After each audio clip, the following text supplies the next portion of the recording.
Okay, let me round this off, as I'm conscious it's nearly lunchtime, by going back to something Rachel said this morning, which was there's a huge engineering base in Northern Ireland. A lot of them know not working in marine, a lot of us don't. So how do we explore, I suppose, what the opportunities are for SMEs in this particular market environment? There's a huge corporate investment in the sector, and how do we ensure that that trickles down? I'm a Donegal man, and there was a bit of a colloquial expression around Killybegs when the Corrib gas field was going on, which was everybody else came in and Killybegs made the sandwiches. And I suppose that was local to that particular situation. We want to ensure, I guess, that in Northern Ireland that doesn't happen too. It's not happening clearly, but opportunity meets capability. Actually, in this situation, the opportunity is hugely greater than the capability at the moment.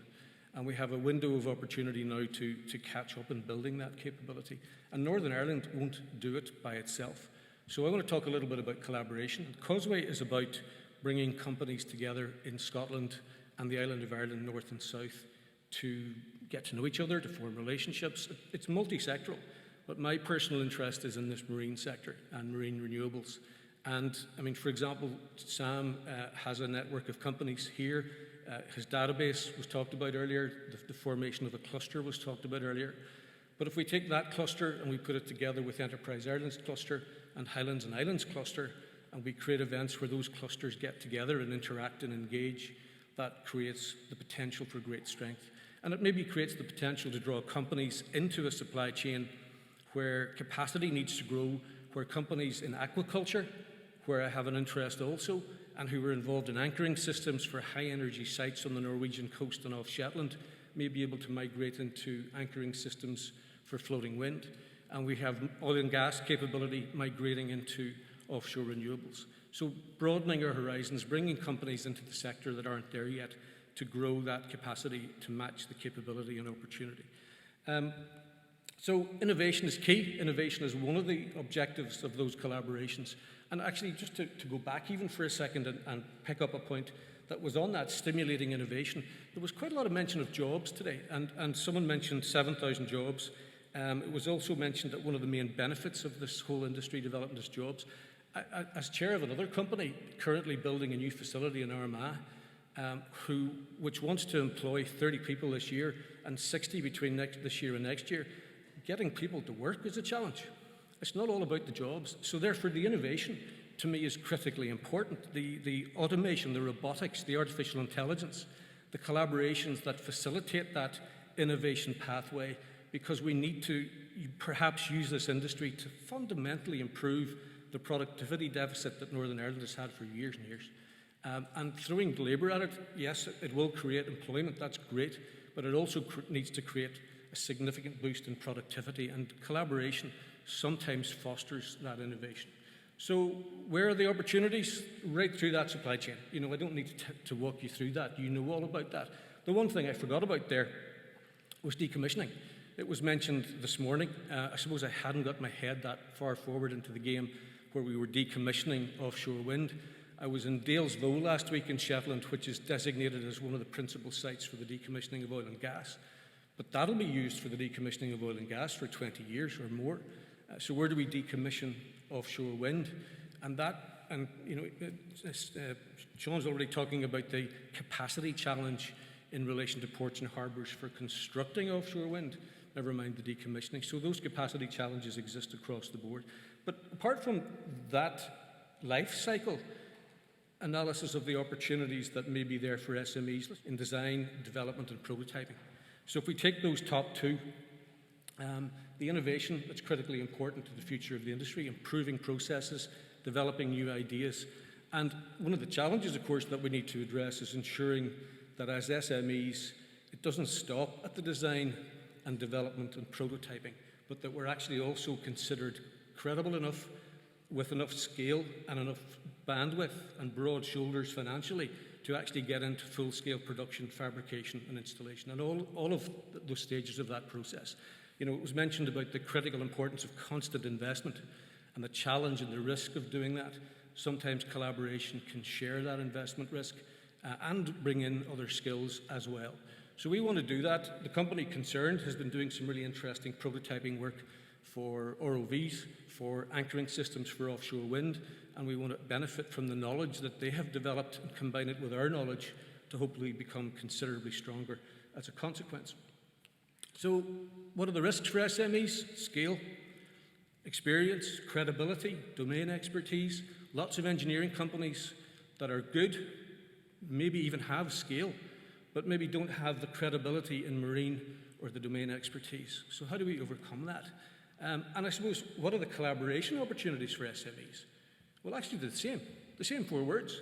It's all about timing. It's about whether we see it early enough and form those collaborations early enough and actually recognize that we need to prepare by building scale and experience and credibility and domain expertise. Because we can't, as engineers, walk into marine from crushing and screening. That's not going to happen because of the regulations and the requirements and the pre-qualifications.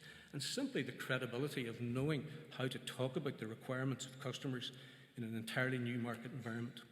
So the collaborations that I'm sort of advocating that I've worked with, not just in Kinetics, but in a consultancy environment and fostering them through Causeway, have been about scoping markets, mapping supply chain opportunities, building key relationships, getting introductions to people, somebody who knows someone who can lift the phone and have a conversation, and helping with pre-qualification and bid submissions and research and development, and the attraction of funding, which always becomes more attractive through collaboration, and especially on cross-border collaborations, and obviously in production and delivery. All of those are there, and I've worked on those collaborations, some of them quite informal, some of them joint ventures by contract, some of them full joint ventures with equity investment and shareholders agreements. And those collaborations, provided they're well conceived and well thought through, can be hugely beneficial. So to close before lunch, and perhaps save us a little time, Causeway, you can't read that. You certainly can't read it at the back of the room. But what I'll tell you a little bit about is the fact that Causeway approached me initially about 5 years ago because I was always over and back between Northern Ireland and Scotland working in this sector. And I've since joined the board and found it hugely beneficial in doing what I just referred to a few minutes ago, knowing someone who can lift the phone, make an introduction, put people together, open doors, and those opportunities are terribly important when we're looking at a new and emerging sector that's full of change. So it creates that relatively low pressure environment. And I suppose the key point of it is if we take the likes of Sam's network here and Paul O'Brien's network in Highlands and Islands and Liam Curran's network in the south with Enterprise Ireland, as you put those three networks together, they are immensely powerful. And as I said earlier, Northern Ireland won't do this on its own, but the collective strength and the coordination of those networks and the opportunity to share knowledge provides a huge platform for growth.